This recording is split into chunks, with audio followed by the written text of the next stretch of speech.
Questions orales, oral questions. The honourable member for Okanagan Lake West, South Kelowna. Mr. Speaker, Parliament demanded a budget from this Liberal government. Last night, a Conservative motion passed calling on the Prime Minister to table a budget this spring. The Liberals are asking Parliament to approve a $500 billion in Liberal spending with no budget. Despite promising to spend less and cap government spending at 2%, they've increased it by 8%. Single moms, seniors, small business owners must budget before they spend. Parliament wants these Liberals to do the same. Will the minority Liberal government listen to the majority in this House and table a budget immediately? The Right Honourable Prime Minister. Mr. Speaker, this week was a great week for the London Knights. It was a greater week for the country of Canada.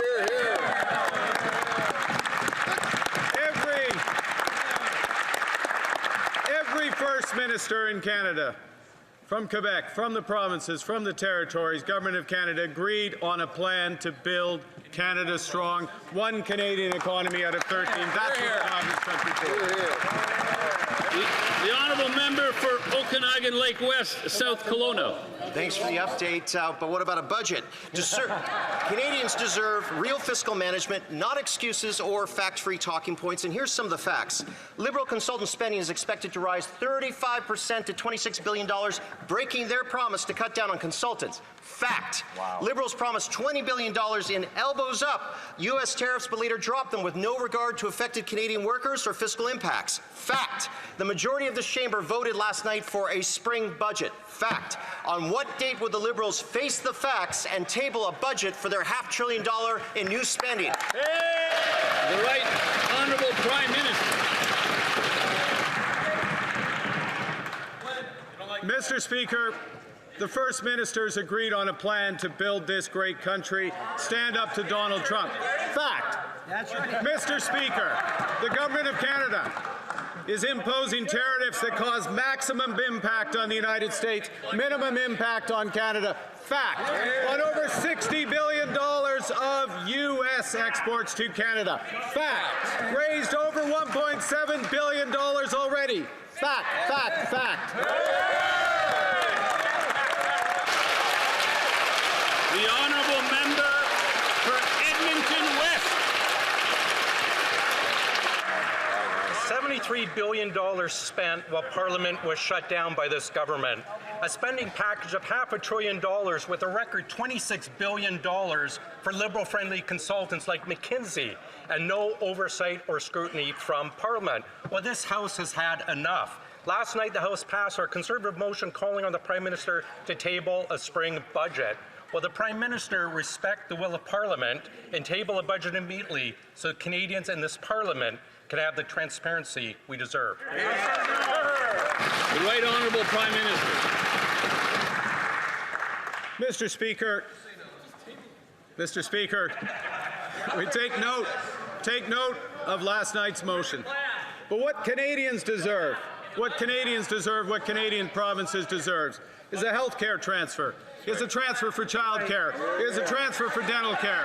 Is a transfer to support affordability. Yep. That's what's in the main estimates, and we expect the support of members opposite. The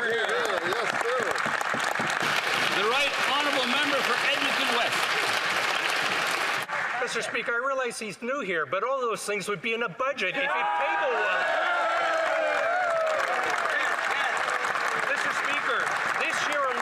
This government is going to spend a staggering $26 billion on high-priced, Liberal-friendly consultants, an eye-watering $1,400 for every Canadian family.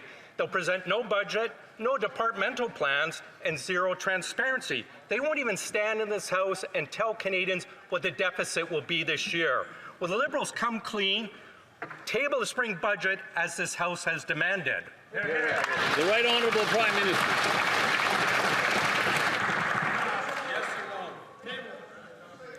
Mr. Speaker, unlike the member opposite, I know the difference between main estimates and budget. Unlike the member opposite, I know how to grow. Unlike the member opposite, I know how to grow this economy.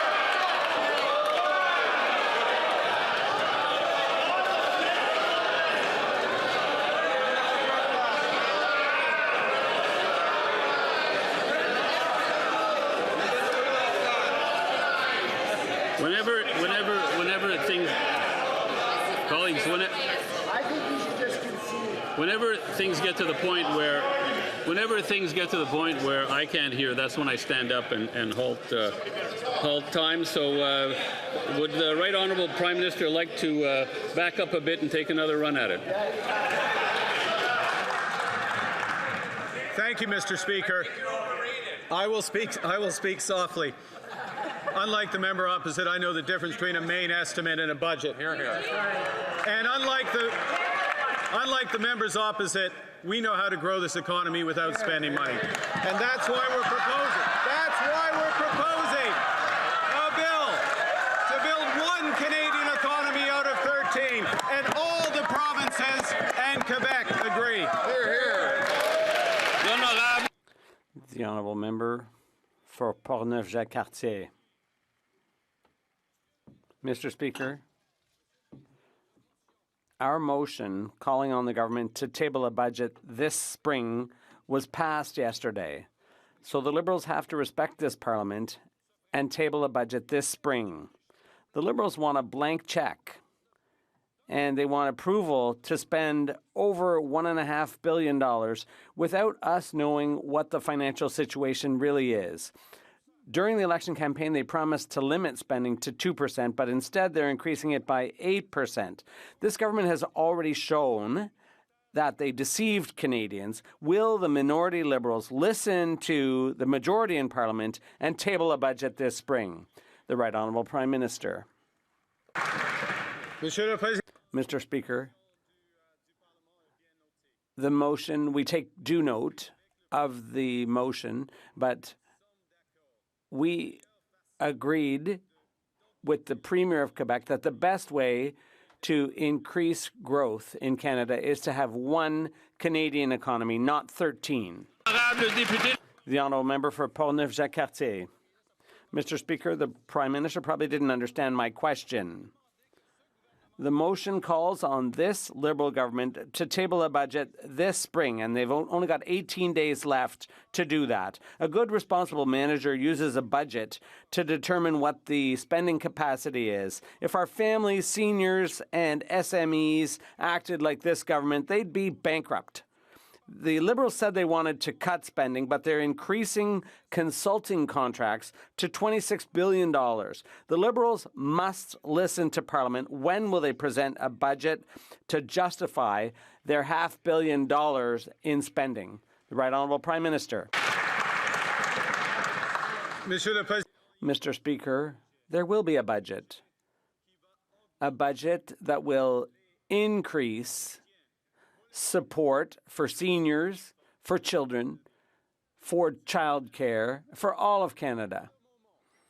But for the time being, we will be boosting growth in this country with a bill to create a strong economy. The honourable member for Belleuil-Chambly.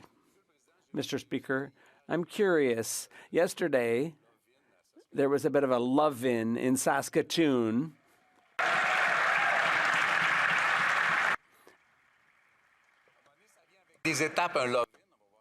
There are stages to a love-in, but at that love-in, there was an interesting project that would be for a pipeline to take oil not from Alberta to St. John, New Brunswick through Quebec, but rather to Hudson's Bay. So what does the Prime Minister think of that odd proposal? The Right Honourable Prime Minister. Thank you, Mr. Speaker. There were a lot of projects that we discussed yesterday in Saskatoon. Yes, it was a big love-in because all the premiers want to work hard and to keep working hard for our country and for our economy. And those projects include major projects in Quebec in critical minerals and green energy. The honourable member for Belleuil-Chambly. The last time there was such a big love-in was in Quebec, and a lot of people were taken by that. We remember that. I don't remember ever seeing Mr. Trudeau and Ms. Smith meeting in any kind of paradise, but is there any effort being made to find a market in Europe, or is there any effort being made to develop refineries to refine heavy crude in Western Canada? The Right Honourable Prime Minister. Mr. Speaker, we haven't decided yet what projects are in the national interest. We had a big conversation. Yes, it's true. Can I keep going? Mr. Speaker? But there has to be standards, environmental standards, and it has to have a big impact on the growth of our economy. The Honourable Member for Belleuil-Chambly. Well, that's not saying much, but there was one thing I saw. Will the Prime Minister officially commit to respect the Quebec Environmental Assessment Agency if Hudson's Bay is not an option? Will the Prime Minister commit to respect the decisions of the BAP? The Right Honourable Prime Minister. Mr. Speaker, I discussed this with the Quebec Premier and the other premiers. We discussed the possibility and, in fact, the need to have commitments and to have cooperation agreements when it comes to environmental standards. And we will conclude those deals in the months to come. Mr. Speaker, last night this House delivered a clear verdict. The Liberal government must table a budget. Now, this Prime Minister is asking Canadians to blindly approve over $500 billion in spending with no plan, no transparency, and no accountability. This Prime Minister has promised to cap spending at 2%, then shattered that promise and jacked it up by 8%. What do Canadians get in return? Soaring debt, higher inflation, and zero economic leadership. Will the government stop the reckless spending, respect the will of this House, and table a budget? Excellent question. L'honorable ministre des Finances. Mr. Speaker, there was a vote yesterday, but there's another vote coming in the coming days, Mr. Speaker. This is a vote where we'll see the true color of the Conservative, Mr. Speaker, because this is the motion in which we're cutting tax for 22 million Canadians, Mr. Speaker. Canadians who live in Israel, they will be watching at home to see will the Conservative be there to have the back of Canadians, Mr. Speaker. I can tell you we'll be watching from this side. Canadian will be watching at home, and we all expect this House to say together, yes, we have the back in Canadian, and we'll give them a tax break. Honourable Member for Prince George, Peace River, Northern Rockies. Last night, our Conservative motion passed demanding a budget from this Prime Minister this spring. After a decade of Liberal delay and decline in Northwest Territories, their economy is in trouble. Since 2015, mining, quarrying, oil and gas extraction down 16%, construction down 43%, the energy sector down 54%. Economist Graham Clinton writes, as the mines close over the next 3 to 8 years and nothing replaces them, we can expect a much smaller economy than we have today. The Northwest Territories can't afford any more of your empty promises, Prime Minister. What's your plan? L'honorable ministre des Finances. Speaker, on this side of the House, Mr. Speaker, we understand that Canada's strength when it comes to the economy of the future. Mr. Speaker, we're attracting talent. We have very large industry. This is a country that builds cars, that builds planes, that builds automobiles. Mr. Speaker, this is the country which has critical mineral. This is the country which has renewable energy and conventional energy. This is the only country of the G7 which has a free trade agreement with all the other G7 nations. Mr. Speaker, we have what the world needs, and we'll be there to build a superpower economically for this country and Canadians and for generations to come. The Honourable Member for Kapuskasing, Timmins, Mushkegowuk. Mr. Speaker, Parliament is demanding a budget from this Liberal government. For example, to cap spending at 2%, they increased it by 8%.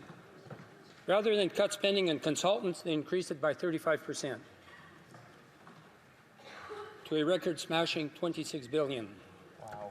Last night, a Conservative motion was passed calling the Prime Minister to issue a budget this spring.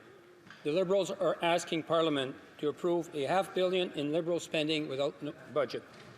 Will the minority Liberal government listen to the majority Parliament and issue the budget immediately? L'honorable ministre des Finances. Mr. Speaker, as the Prime Minister said, we take note of the vote yesterday. But, Mr. Speaker, what I can say to the member, and I welcome into this House, let's focus on what the main estimates are doing for Canadians, Mr. Speaker. They're supporting childcare in this country, Mr. Speaker. They're supporting pharmacare in this country. They're supporting dental care, Mr. Speaker. What they're doing, they're supporting Canadians, Mr. Speaker. Canadians have asked this House to work for them. Canadians have asked us to be ambitious. Canadians have asked us to build Canada strong. This is what we're going to do with this Prime Minister. The honourable member for Algonquin, Renfrew, Pembroke. Mr. Speaker, the House has spoken. Parliament is demanding a budget this spring. The Liberals have already broken their promise of a spending cap. A budget is more than a big book of spending. It tells us how much it's going to cost. How much are they going to raise taxes? How much are they going to borrow? The Liberals have no plan to manage the debt. Mr. Speaker, will the Liberal minority government listen to the majority of Parliament and table a budget this spring? The Honourable Minister of Transport and Internal Trade. Mr. Speaker, our government does have a plan, and that plan is what we discussed yesterday in Saskatoon with the premiers from across the country. I do have to agree with the leader of the bloc. It was a love-in, and it was a love-in because the premiers, Liberals, Conservatives, NDP, agree now is the time to build Canada, to build one Canadian economy. It will add $200 billion to our economy. All of us in this House should support that. The honourable member for Sarnia-Lambton, Bukidjewin. Mr. Speaker, yesterday our motion to have the government table a budget this spring was passed here in this House. The Liberals wanted us to approve $486 billion of spending with no plan. $20 billion of that revenue was supposed to come from the elbows up counter tariffs, but secretly, during the election, the Prime Minister and Cabinet signed the order to cancel them while telling Canadians they were still going to fight with dollar-for-dollar tariffs. So, will the Prime Minister listen to Parliament, table a spring budget, and explain where the extra $20 billion is going to come from? The Honourable Minister of Energy and Natural Resources. Mr. Speaker, yesterday's meeting was a great show of national unity. It was a proud day for Canadians. In the words of Premier Ford, when our country comes under attack from President Trump, we unite and we're a resilient country. And everyone realizes that if we don't move, we'll be left behind, and the consequences will be 10 times worse. Canada's new government is acting to make Canada an energy superpower. It would be great if the Conservatives helped us in this. The honourable member for Hamilton East, Stony Creek. Mr. Speaker, good news. Last night, the Conservatives passed a motion calling on the Prime Minister to issue a budget this spring. This as Trump is threatening to double the tariffs on steel to 50%. That would put Hamilton Steel and steelworkers out of business. The Prime Minister promised he would collect $20 billion in tariffs from the United States. There's no $20 billion, there's no tariffs. Will the Prime Minister listen to Parliament, table a budget, and show us how's he going to make up that $20 billion? L'honorable ministre de l'Industrie. Speaker, at a time where we are in a trade war and we know that our steel and aluminum workers are worried, we're standing up for them, and we will continue to make sure that we fight by having strong counter tariffs, that we protect our workers, and we will build through very strong, major national projects. Thank you, Mr. Speaker. L'honorable député. The honourable member for Mégantic-l'Érable, Lotbinière. Mr. Speaker, the Prime Minister the tariffs are jeopardizing the jobs of thousands of steel and aluminum workers, but the Liberals are still refusing to comply with the majority motion of the House. They're abandoning, secretly, they've turned their backs on these counter tariffs when the U.S. president is threatening to double them. Will the Liberals show respect for the majority of Canadians and the majority of Parliament and table a budget this spring, yes or no? The Honourable Minister of Industry. Mr. Speaker, one thing is clear. Canadians, the majority of Canadians voted for us. But beyond that, what's important for my colleagues to understand is that we are there to support workers in the aluminum industry. The Prime Minister and I myself have committed to speak to players in the aluminum industry and the steel industry and the unions. We've been there since the outset with this tariff war. And we imposed counter tariffs, we fought, and we're also committed to protecting workers and building Canada. The Honourable Member for Jonquière. Mr. Speaker, yesterday, instead of talking about pipeline projects that belong in the last century, the Prime Minister should have been talking aluminum with his counterparts. Tomorrow, we find out whether Donald Trump follows through on his threat to double tariffs. But support for our industry was not on the agenda at the Premier's meeting. Not a word in the budget either. Aluminum has been hit with tariffs since March. They'll probably double tomorrow, and the Liberals have still not offered any help. We have a right to know now. What's the plan if the tariffs are doubled? The Honourable Minister of Industry. Mr. Speaker, on Sunday night I was in Montreal at the Aluminum Summit. We spoke with stakeholders in that industry and the Quebec Industry Minister. Obviously, what's happening with aluminum is very worrisome, and so we will be there to help both companies and workers and unions. We are going to use Canadian aluminum and steel in our major infrastructure projects. We're going to defend our industries and jobs in those industries, and we will also diversify our international trade. The Honourable Member for Saint-Hyacinthe-Bagotte-Acton. Mr. Speaker, when Ontario's auto industry was threatened with tariffs, Ottawa rushed in with $2 billion. Quebec's aluminum industry has been hit with tariffs for 3 months now, and yet not a penny of support has been given. Ottawa should already have provided direct assistance to the industry and redistributed the proceeds of the counter tariffs. In 24 hours, Donald Trump could double his tariffs and still nothing for Quebec aluminum. The Liberals were elected on tariffs. How come they're not ready today? The Honourable Minister of Industry. Thank you, Mr. Speaker. Contrary to what my colleagues said, I was in Bécancour just 2 weeks ago to meet with the leaders and union leaders and workers. I met with Rio Tinto Alcan because obviously this is of concern to the Lac-Saint-Jean area. So we are protecting our investments and jobs. And there's also money being provided through the regional economic development agencies in Quebec and in my colleagues' riding. We are creating jobs and supporting businesses as we speak. Lloydminster Meadow Lake. Mr. Speaker, for a decade, the Liberal government's anti-energy agenda has driven away Canadian jobs and investment.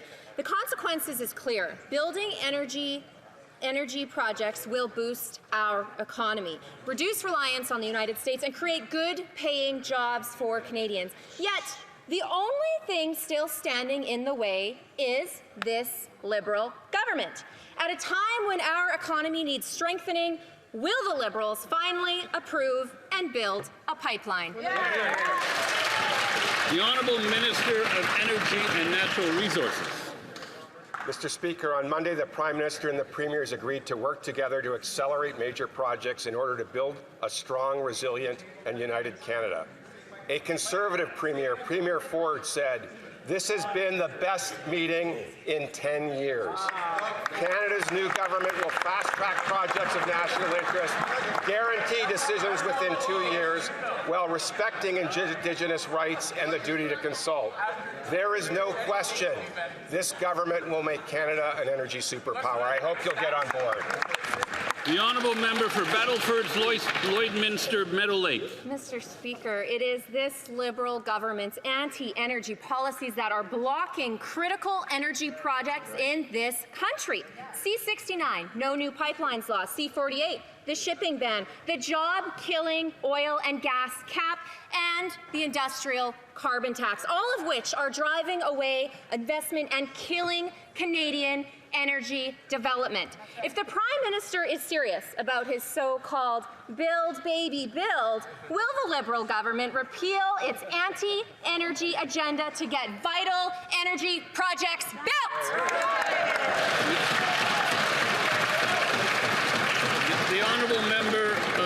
The Honourable Minister of Energy and Natural Resources.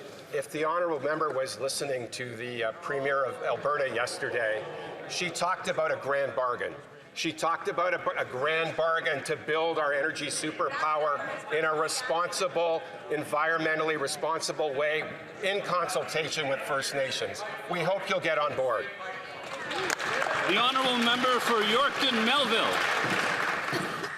Speaker, help me square a circle here. Canadians were told that the Liberal Party had changed. They heard that a new government under this Prime Minister would bolster Canada's resource economy so that we can compete toe-to-toe with the Americans.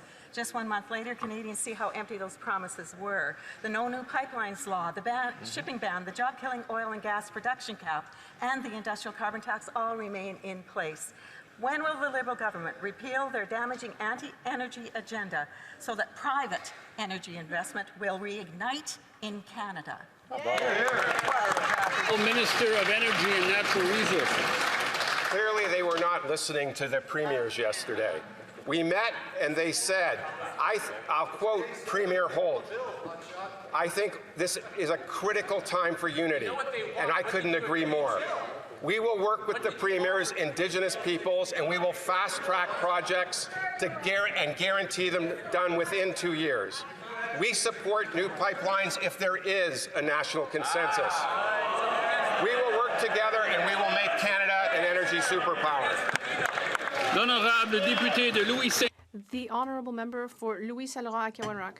Thank you, Mr. Speaker. Mr. Speaker, in Quebec, more and more people are in favor of building pipelines. And it's not surprising. We've had pipelines in Quebec since 1942. And in 2012, a pipeline was built from Lévis to Montreal. It crosses the St. Lawrence. And it's so effective and safe that no one even seems to know it's there. But what we do know is that building energy projects helps the Canadian economy thrive. I have a question for the Minister of Heritage.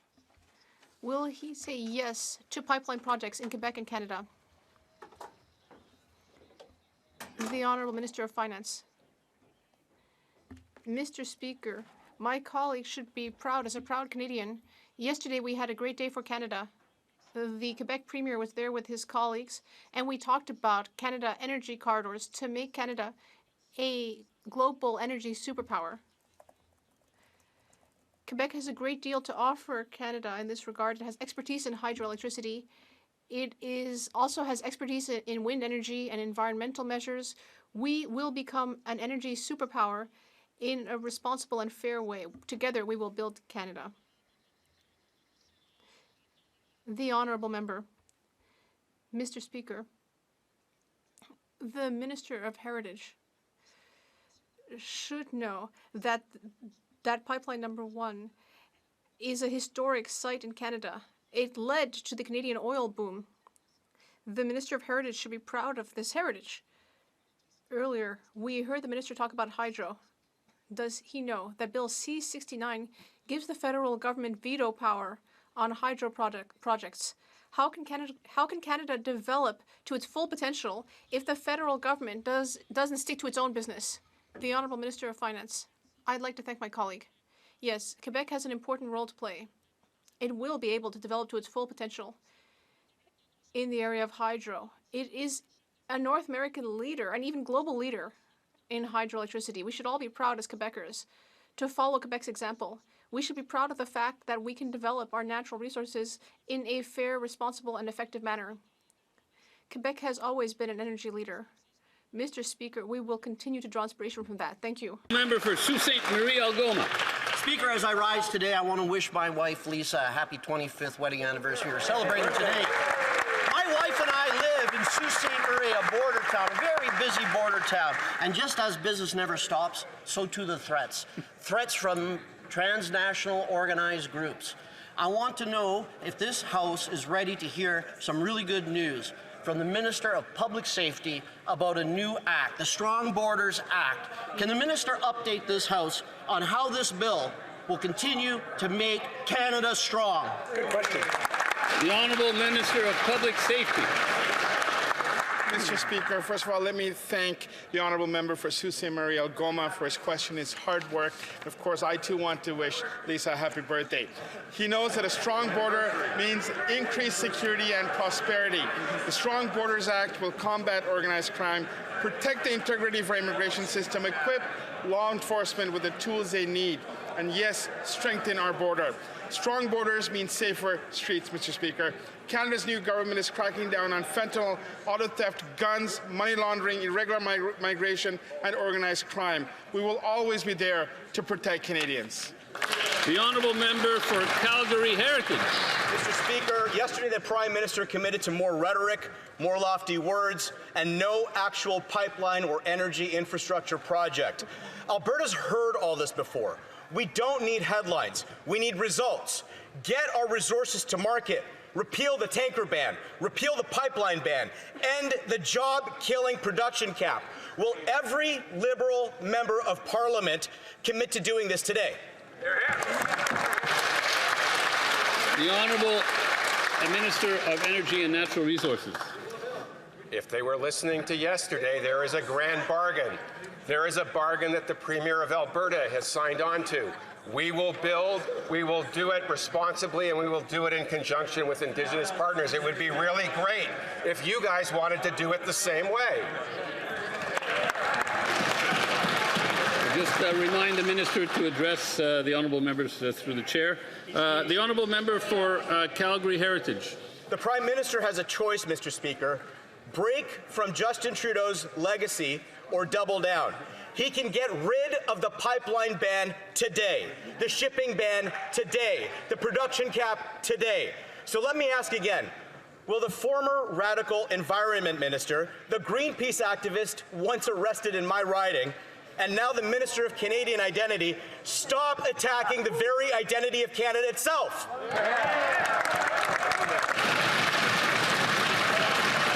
The Honourable Government House Leader. Mr. Speaker, yesterday was an incredible day for the country. Yesterday was a day where 13 provinces and territories, plus the Prime Minister, got together to talk about significant national projects so we can build this country, so that we can build it with the great men and women in our skilled trades, so we can build it with great Canadian steel, so we can build it with great Canadian aluminum. Build we will do, Mr. Speaker. It is time to build. The Honourable Member for Calgary Nose Hill.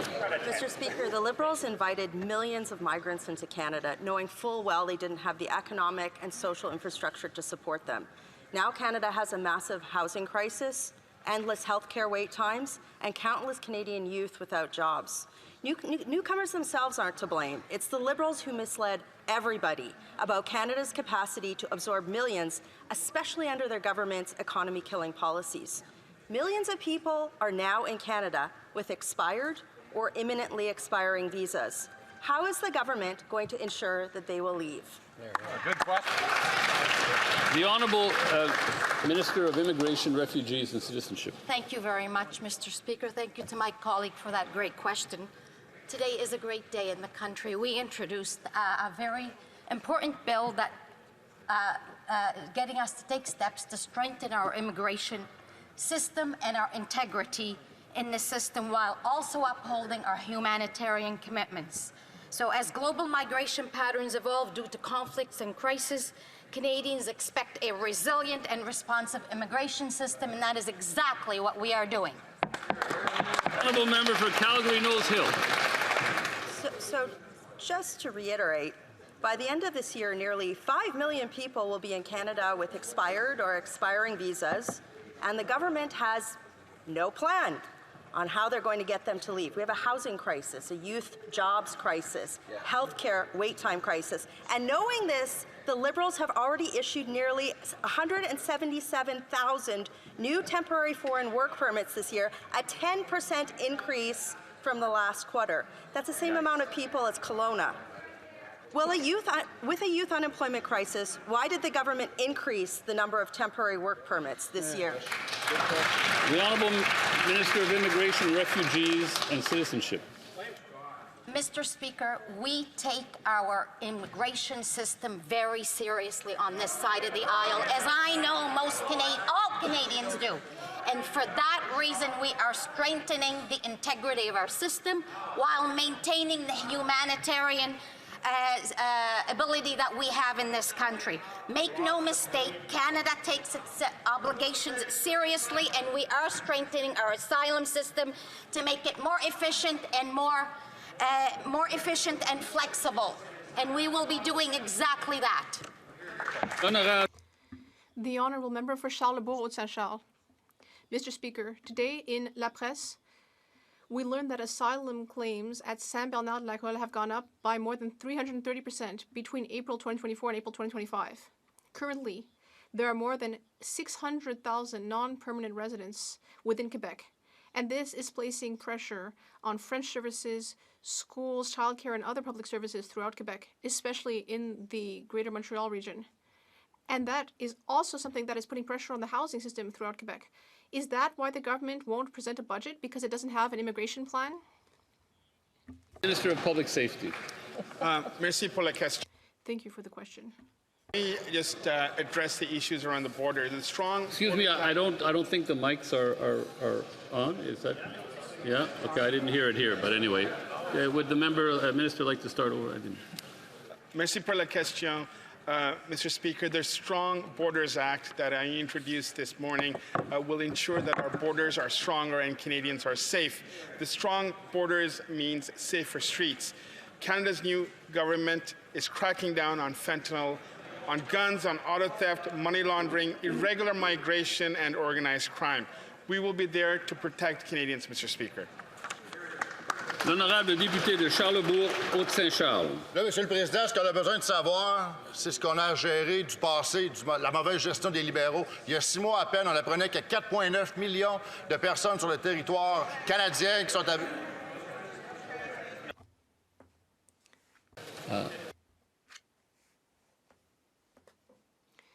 Interpretation, checking interpretation. Parlez un petit peu là pour. I'm just testing the system. We will start over with that question. The Honourable Member for Charlesbourg, Haute-Saint-Charles. Mr. Speaker, the Minister needs to understand that what we need to do now is fix the problems that the Liberals have been creating for 10 years. 6 months ago, we learned that 4.9 million people in Canada are on temporary visas, but we don't know how many have left the country or haven't left the country and should. So can the Minister tell us what the government's action plan is in order to ensure that people whose temporary visas have run out, how is he going to make sure that they leave Canada? Minister of Public Safety. Encore for merci. Once again, thank you for the question. Let me just at the outset say that the numbers that are cited are completely out of whack, and they're not. They're being miscited here. For the record, Mr. Speaker, we introduced the Safer Borders Act this morning. This is a very strong measures to ensure that our borders are safer. It's in order to combat organized crime, protect the integrity of our immigration system, equip law enforcement with the tools that they need, and yes, to strengthen our border. We will always be there to protect Canadians. Member for York-Durham. Thank you, Mr. Speaker. For first-time home buyers, the dream of home ownership has become a nightmare of debt and default. New Liberal housing data shows that nearly 1 in 5 new homeowners missed a mortgage payment, 1 in 4 are using debt to pay for debt, and over 60% are concerned they won't be able to make any payments at all. With no budget and no plan in sight, but over $500 billion in new proposed spending, can the Minister of Housing tell first-time homebuyers how much their mortgage payments will increase because of this government's inflationary spending? The Honourable Minister of Housing and Infrastructure. Thank you, Mr. Speaker, and thanks to the member opposite for giving me an opportunity to highlight the importance of our GST cut for first-time homebuyers. We will be moving forward with the GST cut up to $50,000 on homes up to $1 million. Wow, that's great. This is a huge opportunity for new home buyers. in addition to the income tax break that we are giving to 22 million Canadians. Those are affordability measures that will help first-time homebuyers. Yeah. Honourable member for York, Durham. Own data paints a very different picture. A Canada where first-time homeowners can't hope to buy a home unless their parents owned one before them. In fact, over 40% of new home buyers relied on a gift or inheritance to make their first purchase. And the average amount of that gift, Mr. Speaker, was $74,000. That's not a small boost, Mr. Speaker. That's the only way in for people into the market now. Is the Minister of Housing content with a system where unless you're born rich, you'll die renting? Hear, hear. The Honourable Minister of Housing and Infrastructure. Speaker, well, the member opposite seems to be ignoring the fact that there is a GST break coming for new home buyers, $50,000. That's right. This is nothing that was introduced by the members opposite. There were no measures like this. When I was the mayor of Vancouver for 7 years, there was no GST break from this government opposite. That's right. Those inactions by members opposite have led us into this crisis. This government will get us out of it. Good answer. Very good. Member for York Centre. My North Toronto constituents cannot afford a home. After 10 years of the Liberals, house prices doubled, down payments doubled, mortgage payments doubled, and rents doubled. New home sales in Toronto are at a record low, lower than they were during the housing crash of the 1990s. But the Minister of Housing is on record saying he doesn't want to lower the price of housing. My question to the Minister, why does he think that young people should not be able to afford a home in the City of Toronto? Great question. Honourable Minister of Housing and Infrastructure. Thank you, Mr. Speaker. Well, hearing this concern from across the floor gives me confidence that the members opposite will support a GST cut for first-time homebuyers. Good. Yeah, they should. I hope that that same support will also extend from the members opposite for partnerships with the cities, with the communities, with Indigenous communities, provinces and territories to be good partners as federal government and deliver affordability measures to make housing affordable in Canada. Yeah, good point. L'honorable député de... The Honourable Member for Pontiac-Kitigan-Zibi. Thank you, Mr. Speaker. We know that during difficult times, the Canada Dental Care Plan can offer real support to seniors, but also families in my riding. Since the end of May, this program has been open to all Canadians earning less than $90,000 a year. So my question to the Minister of Health, can she update us on this latest phase of the program and what efforts are being made to make the program accessible? The Honourable Minister of Health. Thank you, Mr. Speaker. I'd like to thank my colleague for her question. She is correct. The dental care plan is changing Canadians' lives. Since the plan has been brought in, more than 2 million Canadians have been able to access these services. And since May 29th of this year, all eligible Canadians between 18 and 64 can receive these services. Thank you very much. The Honourable Member for Kitchener South, Hespeler. Mr. Speaker, a news report today details how the residents of Chicopee Terrace, an apartment complex in Kitchener, are banding together to patrol their parking lot as the Liberal crime wave intensifies. Jason Souza, the leader of the group, says that he and his neighbors have had the catalytic converters stolen out of their cars. So not only are car thefts up, but now they're stealing the parts out of the cars they don't take. I have a very simple question. This is not the Kitchener I grew up in. Why don't we go back to how it was? Why doesn't the Liberal Justice Minister simply repeal his soft on crime Bill C-75? The Honourable Minister of Justice and Attorney General. Mr. Speaker, dangerous people who commit violent crimes should be treated with serious consequences. That's why we are putting new measures in place to strengthen the bail regime, including for auto theft, including for home invasions, including for human trafficking. We're also introducing stiffer penalties for serious violent repeat offenders. Mr. Speaker, we are going to work with facts and reason. I hope when we advance these measures to help protect the communities, we garner the support of the Conservative Party. The Honourable Member for Edmonton, Griesbach. Mr. Speaker, during the election campaign, people at the doors told me they are fed up with crime. With violent crime up 50%, many folks are afraid to walk around in their own city. This year, Edmontonians were shocked when a 13-year-old boy was stabbed to death at a transit station. People know this chaos is a direct result of the Liberals' soft-on-crime laws. So when will the Prime Minister stop the crime, lock up the criminals by repealing Trudeau's Bill C-5 and Bill C-75? Hear, hear. The Honourable Minister of Justice and Attorney General.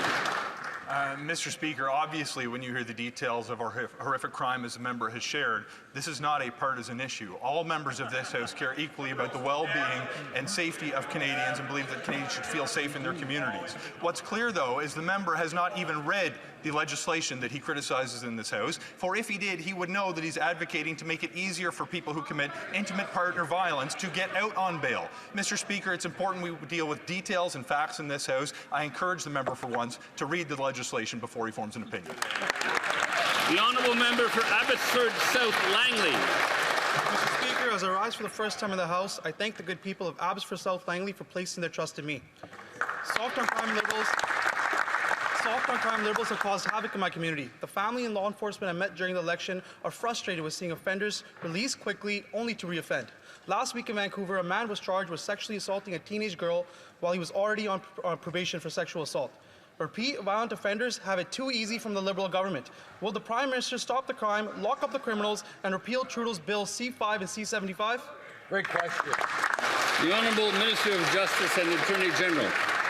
Mr. Speaker, I'd like to take the opportunity to congratulate the member on rising in this House for the first time and on his recent election.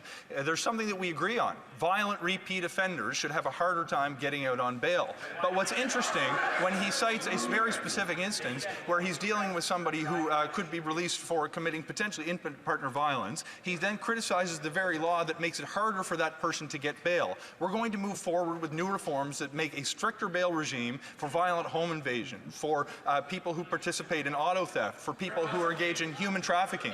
Mr. Speaker, I hope the Conservatives will vote in favour of strengthening the bail regime. The Honourable Member for Toronto St. Paul's. Mr. Speaker, it's Pride Month. It's a time to celebrate the 2S LGBTQI+ community and recognize their many accomplishments. But we also know that the rise in hate targeting this community has left many feeling unsafe. Could the Minister of Women and Gender Equality share how the government plans to continue ensuring that everyone can live openly, safely, and with dignity? The Minister for Women and Gender Equality. Thank you, Mr. Speaker, and I'd like to congratulate the honourable member for taking her seat in this place. It's always a privilege in this House to stand, and I'd like to thank the constituents of Mississauga-Streetsville, my family, and volunteers for putting their trust in me. Pride season celebrates the resilience and contributions of the 2S LGBTQI+ community across this country. Yet too many people face hate and discrimination for being themselves. Our new government will provide security funding for their Pride celebrations this year to ensure everyone is safe. We all deserve to live openly, with dignity, and without fear. Thank you, Mr. Speaker. The Honourable Member for Calgary McKnight. Mr. Speaker, after 10 years of this Liberal government, violent crime is up 50%, gun crime up 116%, gang homicide up 78%, auto theft up 46%, and extortion up 357%. This government insists on putting repeat violent offenders back into our communities, unleashing crime, chaos, and disorder. Will the Prime Minister stop the crime and lock up the criminals by repealing Trudeau's Bill C-5 and C-75? The Honourable Minister of Public Safety. Mr. Speaker, this afternoon we introduced a new bill in order to ensure the safety and security of our borders. And I invite my friend opposite to support, as well as the Conservative Party, to support this bill. This bill will ensure the safety and security of Canadians on our streets. It'll cut the flow of fentanyl, ensure that our guns are off the streets, as well as making sure that money laundering is addressed in a very serious way. So I invite the Conservative Party to support this bill, pass this bill expeditiously in order to keep our communities safe. Thank you, Mr. Speaker. The Honourable Member for Vancouver East. The Prime Minister, out of the left side of his mouth, said his first focus is on deeply affordable housing. Then, out of the right side, he said they will fundamentally rely on the private sector to build it. Yet, as a banker and former chair of Brookfield Asset Management, he should instinctively know that big developers' first priorities is to maximize profit. Deeply affordable homes will not just magically materialize. Will the Prime Minister commit to bringing back a national co-op and social housing program with deep core subsidies now? Hear, hear. Well, Minister of Housing and Infrastructure. Thank you, Mr. Speaker, and thanks to the member for her question. So this government is very focused on affordable housing, and we look forward to working with all members of this House to deliver from the new Government of Canada affordable housing for the affordable end of the spectrum, from supportive housing, social housing, co-op housing. We need to focus where the need is greatest. That is where we will focus. We will work with the private sector to help deliver on market housing and rental, but the stress has to be on the most affordable housing for those who need it. The Honourable Member for Edmonton Strathcona. Mr. Speaker, postal workers across the country continue to serve Canadians in every corner of our nation through snowstorms, through uncertainty, and even through a global pandemic. And yet, Canada Post continues to undermine this essential service, pushing Canadians to privatize services, refusing to address working conditions, and stripping postal workers of their right to free and collective bargaining. Mr. Speaker, why is the government allowing management to tear apart our postal system and delay negotiations with CUP W members who are simply asking for a fair deal? The Honourable Minister of Jobs for Jobs and Families. First of all, we do thank the postal workers who every single day service our communities. But I will say this, the best deal is the deal that the parties arrive at themselves. Federal mediators continue to work with the parties on a solution, and we know that Canadians are relying on them to get this right. And that concludes question period.